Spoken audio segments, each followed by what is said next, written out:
Hello friends, आपका एक बार फिर से स्वागत है आपके अपने ऑफिशियल यूट्यूब चैनल फरमान खान पर। देखिए फ्रेंड्स, आज का हमारा टॉपिक है इंटेस्टाइन या आंत।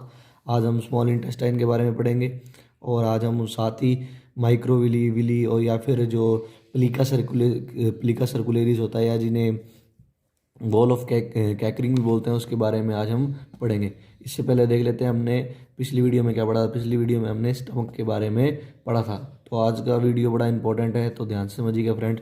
देखिए, हमने स्टमक तक पढ़ लिया है। स्टमक की हमने हिस्टोलॉजी पढ़ ली थी, इंटेस्टाइन, गैस्ट्रिक ग्लैंड वगैरह ये सारी चीज़ें पढ़ ली थी, गैस्ट्रिक जूस के बारे में। तो अब देखिए, स्टमक तक हो गया। अब देखना, स्टमक के बाद अब जितना भी बचा हुआ पार्ट आता है एलिमेंट्री कैनाल में, वो सारा का सारा इंटेस्टाइन में आता है। तो ये बात लिख रखी है मैंने, द रिमेनिंग पार्ट या the remnant part after stomach is called intestine. या अमाशय के बाद जितना भी बचा हुआ भाग होता है आहार नाल में, उसे अपने क्या बोलते हैं? आंत्र। अब देखना, there are two types of intestine in human. की ह्यूमन में इंटेस्टाइन के कितने टाइप होते हैं? दो प्रकार की होती है। एक तो होती है स्मॉल इंटेस्टाइन और दूसरी होती है लार्ज इंटेस्टाइन। स्मॉल इंटेस्टाइन होगी छोटी आंत और लार्ज इंटेस्टाइन बड़ी आंत। यहाँ आपके सामने नीचे दो डायग्राम बना रखे हैं। देखिए, जो स्मॉल इंटेस्टाइन है, अब यहाँ देखिए एक मज़ेदार बात है कि स्मॉल इंटेस्टाइन जो है उसकी जो लेंथ होती है वो कितनी होती है? 6.25 मीटर या 6.25 मीटर। और जो लार्ज इंटेस्टाइन है इसकी जो क्या होती है लेंथ, कितनी होती है? 1.5 या 1.5 मीटर के आसपास होती है। इसकी लेंथ ज़्यादा है फिर भी अपने इसको स्मॉल इंटेस्टाइन बोल रहे हैं, और इसकी लेंथ कम है फिर भी इसको अपने लार्ज इंटेस्टाइन बोल रहे हैं। तो याद रखिएगा एक बात, ये जो इनकी स्मॉल या इनको जो लार्ज हम बोल रहे हैं वो इसके लेंथ से रिलेट नहीं करता, वो इसके लेंथ के रेफरेंस में नहीं बोलते हम, वो उसके डायामीटर के रेफरेंस में बोलते हैं। कि जो स्मॉल इंटेस्टाइन होती है इसका जो डायामीटर होता है वो कम होता है। इसका डायामीटर होता है 2.50 सेंटीमीटर, और इसका जो डायामीटर होता है लार्ज इंटेस्टाइन का वो स्मॉल इंटेस्टाइन या यानी कि 2.50 सेंटीमीटर से ज़्यादा होता है। इसलिए अपने इसको क्या बोलते हैं? लार्ज इंटेस्टाइन बोलते हैं। अब देखिए कि अब स्मॉल इंटेस्टाइन के बारे में पढ़ेंगे हम आज, लार्ज इंटेस्टाइन के बारे में हम अगली वीडियो में देखेंगे। तो स्मॉल इंटेस्टाइन जो होती है, स्टमक तक पढ़ लिया था हमने। स्टमक का लास्ट पार्ट हमने पढ़ा था पाइलोरस। हमने पढ़ा था कि स्टमक का जो लास्ट पार्ट होता है पाइलोरस वो स्मॉल इंटेस्टाइन में ओपन होता है। अब देखिए, स्मॉल इंटेस्टाइन या छोटी आंत, stomach open in the small intestine. और स्टमक का कौन सा पार्ट स्मॉल इंटेस्टाइन में ओपन होता है? Pylorus part. अब देखिए, अमाशय जो है हिंदी में लिख रखा है छोटी आंत के अंदर की तरफ खुलता है। अब देखिए, इंटेस्टाइन जो होती है वो हमारा एक ऐसा ऑर्गन होता है जिसमें डाइजेशन भी होता है और अब्जॉर्प्शन भी होता है, मतलब पाचन भी हो रहा है और अवशोषण का काम भी होता है। अब देखिए, हमारी जो स्मॉल इंटेस्टाइन होती है उसके तीन पार्ट होते हैं। कि there are 3 parts of small intestine. की स्मॉल इंटेस्टाइन के तीन पार्ट होते हैं। अब देखिए, तीन पार्ट होते हैं, एक तो ड्यूडेनम होता है और एक होता है जेजुनम और तीसरा होता है इलियम। हिंदी में ड्यूडेनम को बोलते हैं ग्रहणी, जेजुनम को बोलते हैं मध्यांत्र और इलियम को बोलते हैं शेषांत्र या शुद्रांत्र। अब देखिए, ये फर्स्ट पार्ट होता है, मतलब जो पाइलोरस पार्ट होता है वो ड्यूडेनम में ओपन होता है। जेजुनम जो होता है वो सेकंड पार्ट होता है, मतलब ड्यूडेनम आगे जेजुनम में ओपन होगा और जेजुनम आगे इलियम में ओपन होगा। इनकी आपको लेंथ याद रखनी है कि ड्यूडेनम जो होता है वो जो स्मॉल इंटेस्टाइन होता है इसका सबसे स्मॉलेस्ट पार्ट होता है या सबसे छोटा पार्ट होता है। इसकी लेंथ 20 से 25 सेंटीमीटर या 20 to 25 सेंटीमीटर होती है। अब देखिए, जेजुनम जो होता है, ये जेजुनम सेकंड पार्ट होता है और इसकी लेंथ कितनी होती है? इसकी लेंथ होती है 2.5 मीटर। ये याद रखिएगा फ्रेंड्स, मीटर में है। अब बात करते हैं इलियम। इलियम जो होता है वो थर्ड पार्ट ऑफ इंटेस्टाइन, ये इंटेस्टाइन का थर्ड पार्ट होता है और इसकी लेंथ 3.5 सेंटीमीटर होती है। सबसे बड़ा पार्ट होता है स्मॉल इंटेस्टाइन का इलियम, जिसे हिंदी में शेषांत्र या शुद्रांत बोलते हैं। अब देखिए कि ड्यूडेनम के बारे में पढ़ते हैं। अब हम ड्यूडेनम पढ़ेंगे, फिर जुजिनम और फिर इलियम पढ़ेंगे, फिर हम हिस्टोलॉजी पे आते हैं इंटेस्टाइन की। तो स्टमक ओपन इन ड्यूडेनम, की स्टमक का जो पाइलोरस पार्ट होता है वो ड्यूडेनम में ओपन होता है। सही है। अब देखिए, अब ड्यूडेनम जो होती है, आपसे कई बार पूछ लेते हैं कि जो ह्यूमन की ड्यूडेनम या जो ह्यूमन ग्रहणी होती है वो किस आकार की होती है? तो ये सी शेप की होती है या सी आकार की होती है। जैसे हमने पढ़ा था मनुष्य का जो ह्यूमन स्टमक होता है वो जे शेप का होता है, इसकी आकृति कुछ सी आकार की होती है। मैं इसका आपको एक डायग्राम दिखा देता हूँ कि किस तरीके की होती है। ये देखिए, ये आपके सामने एक डायग्राम है, देखिए एक बार कि ये स्टमक है, ये स्टमक आगे किस में ओपन हो रहा है? ड्यूडेनम में। तो ये ड्यूडेनम है, ये नीचे ड्यूडेनम की स्ट्रक्चर है। तो ये कुछ सी, इसकी स्ट्रक्चर जो है वो कुछ सी शेप की है, ठीक है ना। तो ये जो ड्यूडेनम होती है वो किस शेप की होती है, सी शेप की होती है। अब देखिए ये वाला जो पार्ट है फ्रेंड्स, यहाँ तक हमने पढ़ लिया कि ड्यूडेनम सी शेप की स्ट्रक्चर होती है। अब ये हिस्टोलॉजिकल, ये मॉडिफिकेशन, ये चीज़ मैं आपको बाद में बताऊंगा अभी, क्योंकि इसके लिए पहले हमारे को जो स्मॉल इंटेस्टाइन है उसकी हिस्टोलॉजी जाननी पड़ेगी। ये अभी हम थोड़ी देर में डिस्कस करते हैं ये वाला पार्ट। अब देखिए इस डायग्राम पे आते हैं अपने दोबारा। अब देखिए ये पाइलोरिक स्फिंक्टर, मतलब ये क्या बोलते हैं, पाइलोरस स्टमक है, स्टमक का है ये। यहाँ कार्डिक पार्ट होता है, फंडिक पार्ट होता है, लास्ट में पाइलोरस पार्ट होता है। अब देखिए पाइलोरस पार्ट जो है वो ड्यूडेनम में ओपन हो रहा है और यहाँ जंक्शन पर आपको पाइलोरिक स्फिंक्टर मिलता है। अब देखिए ड्यूडेनम या ग्रहणी का काम क्या होता है, ड्यूडेनम क्या काम कर रही है, ड्यूडेनम जो है वो क्या कर रही है, ड्यूडेनम सी शेप की होती है। ये क्या करती है, जो स्टमक से फूड आ रहा है, स्टमक से फूड कहाँ आगे आएगा, ड्यूडेनम में, तो जो स्टमक से फूड आ रहा है उस फूड को ये रिसीव करती है, या जो पाइलोरस पार्ट से क्या आ रहा है, फूड आ रहा है, उसको ये क्या करती है, ग्रहण करती है। अब देखिए ये एक तो काम ये हो गया, और क्या होता है, ड्यूडेनम में जो अलग अलग भाग होते हैं हमारी बॉडी में, उससे कुछ एंजाइम या कुछ सिक्रेशन आते हैं। अब वो सिक्रेशन कौन से होते हैं और कहाँ कहाँ से आते हैं उनके बारे में बात करते हैं। तो देखिए ये लीवर है, ये क्या है, लीवर, ये है लीवर, देखिए ये है लीवर, और ये है हमारा पैनक्रियाज, या जिसे अग्नाशय बोलते हैं। अब देखिए एक डक्ट आ रहा होता है, या एक तरीके से कहें हम वाहिनी आ रही होती है, कहाँ से, लीवर से, इस ये आ रही, तो इस डक्ट को हम बोलते हैं बाइल डक्ट। क्या बोलते हैं फ्रेंड्स, बाइल डक्ट। ये जो डक्ट होती है या ये जो वाहिनी होती है, लीवर से बाइल जूस लेके आती है या पित्त रस लेके आती है, ठीक है ना। ये वाली डक्ट, बाइल डक्ट क्या कर रही है, बाइल जूस लेके आ रही है या पित्त रस लेके आ रही है। अब एक डक्ट आ रही होती है पैनक्रियास से, एक डक्ट कहाँ से आ रही होती है, पैनक्रियास से, तो इस डक्ट को बोलते हैं हम पैनक्रिएटिक डक्ट। क्या बोलते हैं, pancreatic duct. Bile duct bile juice या पितरस लेके आ रही है, और पैनक्रिएटिक डक्ट जो होती है वो क्या लेके आ रही होती है, पैनक्रिएटिक जूस या अग्न्याशयी रस। अब ये दोनों आगे डक्ट आके मिल जाती हैं और ये एक कॉमन डक्ट बनाती है, इसे बोलते हैं हेपेटो पैनक्रिएटिक डक्ट। मतलब बाइल डक्ट जो होती है, मतलब लीवर या यकृत से आने वाली जो वाहिनी या डक्ट है, और जो पैनक्रिया से आने वाली डक्ट या वाहिनी होती है, वो आपस में जुड़ जाती है और एक कॉमन डक्ट बना देती है, या एक कॉमन वाहिनी बना लेती है, जिसे हेपेटो पैनक्रिएटिक डक्ट बोलते हैं। अब ये हेपेटो पैनक्रिएटिक डक्ट जो है आगे ड्यूडेनम जो होती है उसके अंदर ओपन होती है। पर अब देखिए ड्यूडेनम में ओपन होने से पहले यहाँ पे एक इस तरीके की कुछ स्ट्रक्चर मिलती है, जिसे क्या बोलते हैं, एम्पुला ऑफ वेटर बोलते हैं। फ्रेंड याद रखिएगा, ये एक इस तरीके की यहाँ स्ट्रक्चर मिलती है, इसे क्या बोलते हैं, एम्पुला ऑफ वेटर, ठीक है ना। और ये एम्पुला ऑफ वेटर जो है वो आगे फिर कहाँ ओपन हो रहा होता है, ड्यूडेनम में, जिससे ड्यूडेनम जो होती है उसके, मतलब ड्यूडेनम में लीवर और पैनक्रियास से, लीवर से तो आता है बाइल जूस, और पैनक्रियास से क्या आता है, पैनक्रिएटिक जूस आता है, और ड्यूडेनम में ये जो एम्पुला ऑफ वेक्टर है, यहाँ पर एक आगे की तरफ ओपनिंग होती है, उसके थ्रू ये क्या करते हैं, ड्यूडेनम के अंदर एंटर कर जाते हैं। अब आपको एक बात याद और रखनी है कि यहाँ जो एम्पुला ऑफ वेक्टर है, यहाँ इसके ऊपर आगे एक वाल्व मिलता है, जिसे क्या बोलते हैं हम, स्फिंक्चर ऑफ ओडाई बोलते हैं। ये स्फिंक्चर क्या करता है, ये वाल्व क्या करता है, ये जो यहाँ से सिक्रिएशन आ रहा है उसको कंट्रोल करता है। जब ये वाल्व ओपन हो जाएगा तब ये सिक्रेशन जो है, मतलब बाइल जूस और जो पैनक्रियाटिक जूस है वो ड्यूडेनम में एंटर कर जाता है, और जब ये स्फिंक्चर बंद हो जाता है तो ये जो जूस होते हैं, ये जो सिक्रेशन होता है, वो बॉडी में, ये मतलब ड्यूडेनम में एंटर नहीं कर पाते।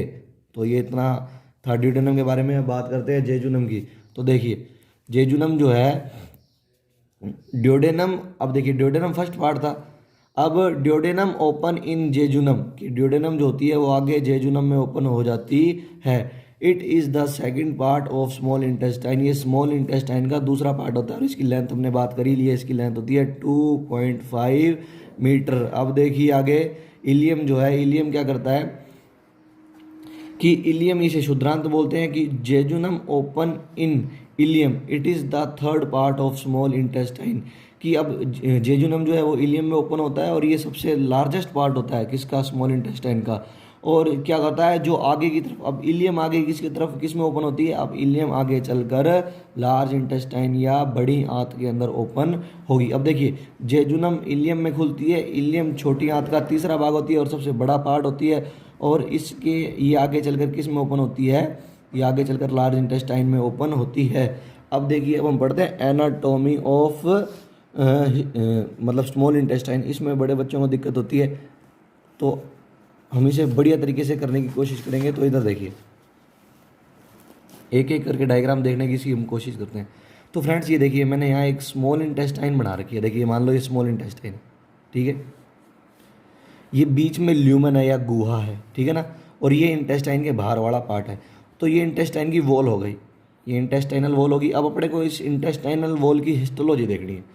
तो देखिए हिस्टोलॉजी तो सेम ही होती है जो हमने कॉमन हिस्टोलॉजी पढ़ी थी कि बाहर की तरफ विसरल एपिथेलियम या विसरल पेरिटोनियम होगा, फिर इसके अंदर की तरफ ट्यूनिक एडवेंटिशिया, फिर उसके अंदर होती है लॉन्गिट्यूडनल मसल, फिर सर्कुलर मसल होती है, फिर सब म्यूकोसल लेयर होती है और फिर म्यूकोसल लेयर होती है।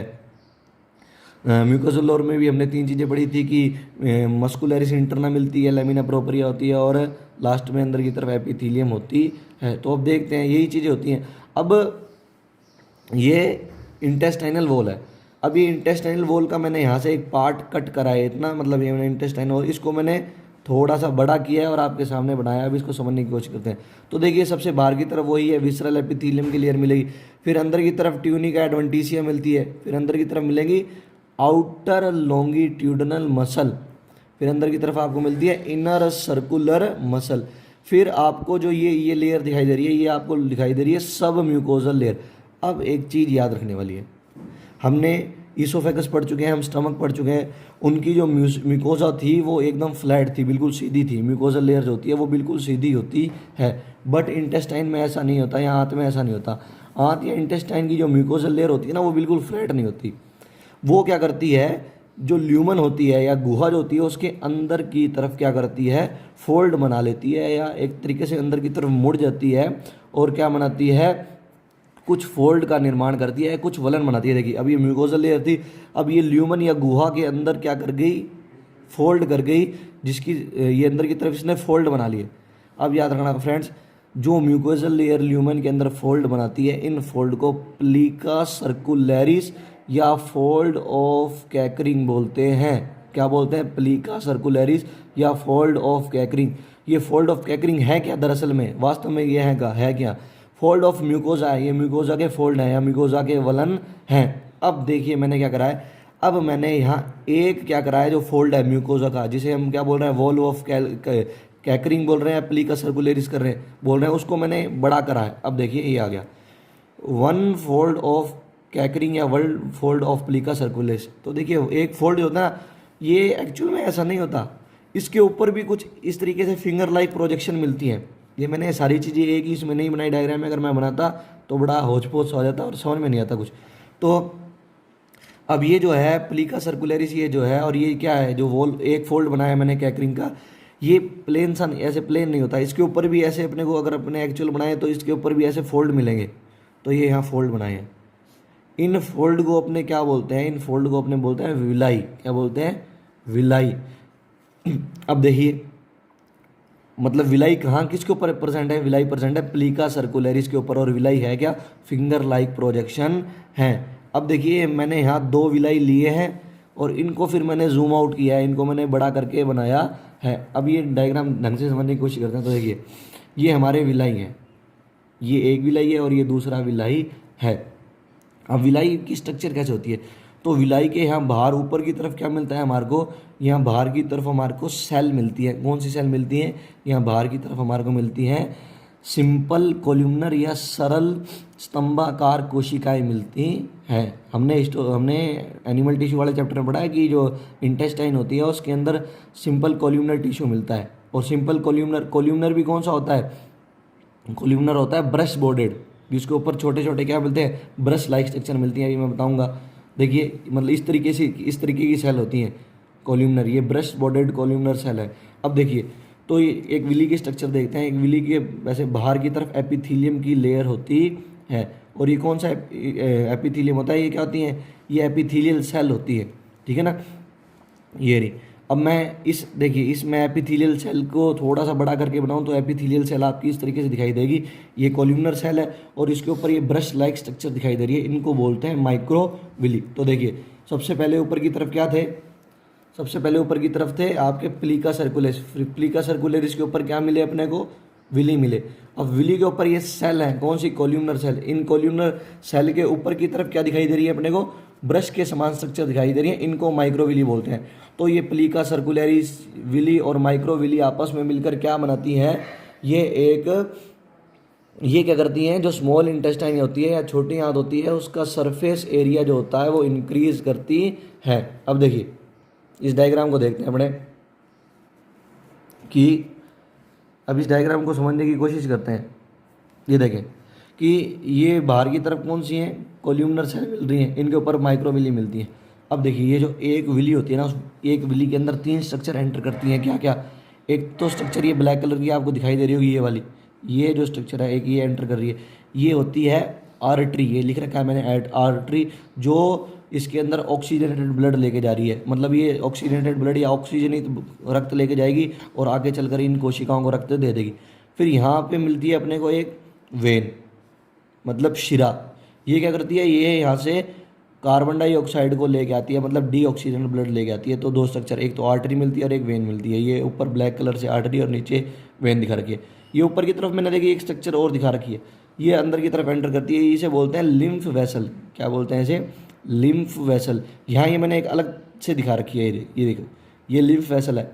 इसके अंदर भी आर्टरी और वेन दोनों तीनों एंटर करेंगे तो, पर मैंने आप एक ही बना रखी है ताकि आपको ढंग से समझ में आ जाए। तो आर्टरी एंटर कर रही है, वेन एंटर कर रही है और क्या एंटर कर रही है, एक आपकी लिम्फ वेसल एंटर कर रही है। अब होगा क्या, जब यहाँ पे अब्जॉर्प्शन की प्रोसेस होती है, यहाँ पर जब अब्जॉर्प्शन होगा या अवशोषण होगा तो डाइजेस्टेड फूड जो होता है वो यहाँ इसके अंदर ब्लड के अंदर और क्या होता है, लिम्फ के अंदर एंटर कर जाता है। मैं आपको एक यही बात क्लियर कर देता हूँ, डाइजेस्टेड फैट जो होती है या पचित जो वसा होती है वो किसके अंदर, लिम्फ वेसल या लिम्फ कैपिलरीज के अंदर एंटर करती है, और बाकी जितना भी फूड है वो सारा का सारा ब्लड वेसल या ब्लड कैपिलरी के अंदर जाता है। अब देखिए ये आपकी स्ट्रक्चर होगी। अब मैंने ये जो स्ट्रक्चर है ना, ये दोबारा से नीचे बनाई हुई है। इस स्ट्रक्चर के अंदर एक चीज़ और होती है, वो मैं इसमें नहीं बनाई, मैंने उसको भी अलग से दिखा रखा है डायग्राम में। तो देखिए 2 विलाई जो होती हैं ये क्या है, ये आपका एपिथेलियल टिश्यू है। अब 2 विलाई के बीच में इंटेस्टाइनल ग्लैंड मिलती है या आंतरीय ग्रंथियां जिनको बोलते हैं। कैसे मिलती हैं, देखिए ये लेमिना प्रोपरिया वाला भाग है, ये लेमिना प्रोपरिया है। अब देखिए ये जो एपिथेलियल होता है ये क्या करता है, लेमिना प्रोपरिया के अंदर, अपने ने इंटेस्टाइनल ग्लैंड के अंदर भी पढ़ा था कि जितनी भी ग्लैंड होती हैं वो सारी की सारी किसकी बनी हुई होती हैं, वो सारी की सारी एपिथेलियल टिश्यू की बनी होती हैं। अब देखिए वो जितनी भी ग्लैंड होती हैं वो सारी की सारी एपिथेलियल टिश्यू की बनी होती हैं। अब क्या होता है कि कभी कभी जो होता है ये जो एपिथेलियल सेल्स होती हैं ये लेमिना प्रोपरिया के अंदर इन्वेजिनेट कर जाती हैं और क्या बना लेती हैं, इंटेस्टाइनल ग्लैंड बना लेती हैं। अब ये देखिए ये आपका एपिथेलियल टिश्यू ये क्या कर गया, लेमिना प्रोपरिया के अंदर एंटर कर गया और इसने क्या बना ली, इंटेस्टाइनल ग्लैंड बना ली। ये आपको पता है सरल नलिकाकार या सिंपल ट्यूबुलर ग्लैंड है। अब इन्हें इंटेस्टाइनल ग्लैंड बोलते हैं, आंतरिक ग्रंथियाँ बोलते हैं, या एक बात याद और रखिएगा, इंटेस्टाइनल ग्लैंड को क्रिप्ट ऑफ लिवर कोहन या लिवर कोहन की दरारें भी बोलते हैं। अब यहाँ बहुत सारी टाइप की सेल्स मिलती हैं, यहाँ अपने को गोबलेट सेल या श्लेष्मा कोशिकाएं मिलेंगी, यहाँ अपने को पेनेट सेल मिलती हैं, यहाँ हमारे को कौन सी एंटेरो एंडोक्राइन सेल मिलेंगी। मतलब अलग अलग टाइप की होती हैं जो बहुत सारे एंजाइम्स या क्या करती है, म्यूकस वगैरह इनका सिक्रेशन करती है।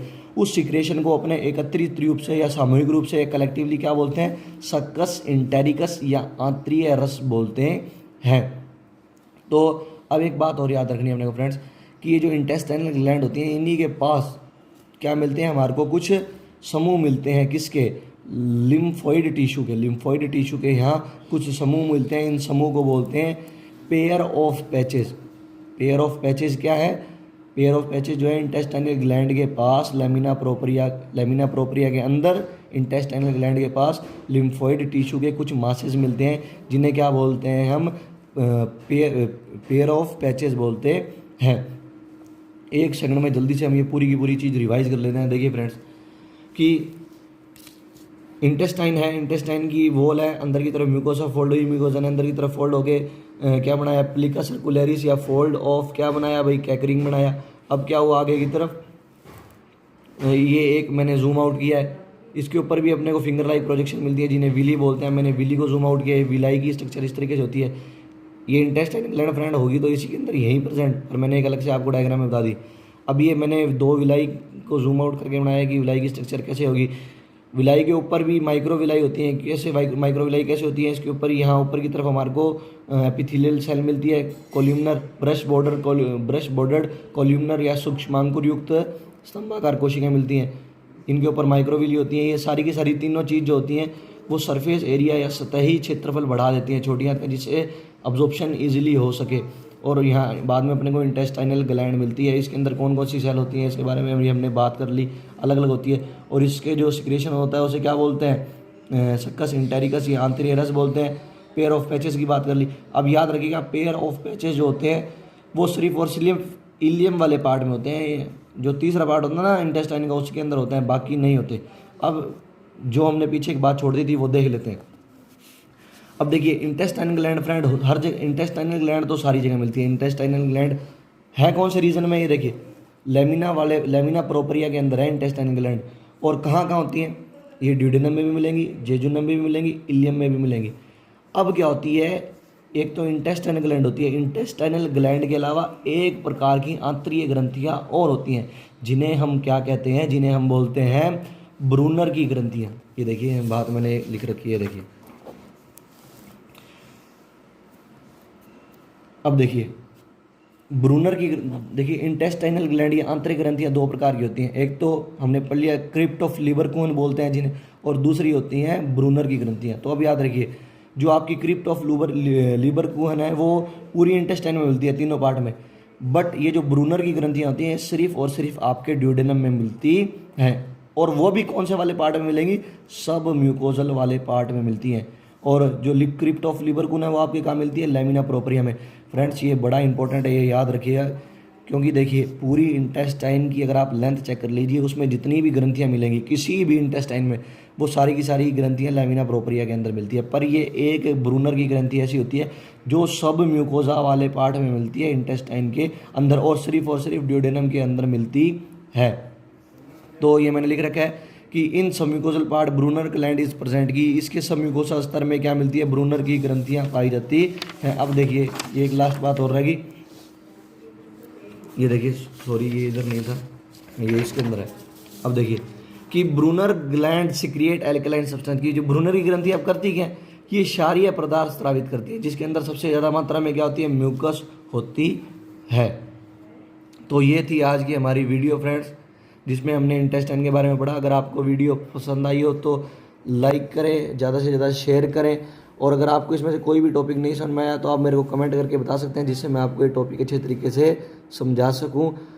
अगली वीडियो को देखने के लिए चैनल को ज़रूर सब्सक्राइब कर लें और साइड में जो नोटिफिकेशन का बेल है उसे दबा दें ताकि आप कोई भी वीडियो मिस ना कर पाएँ और सबसे पहले वीडियो को देख सकें। Thank you.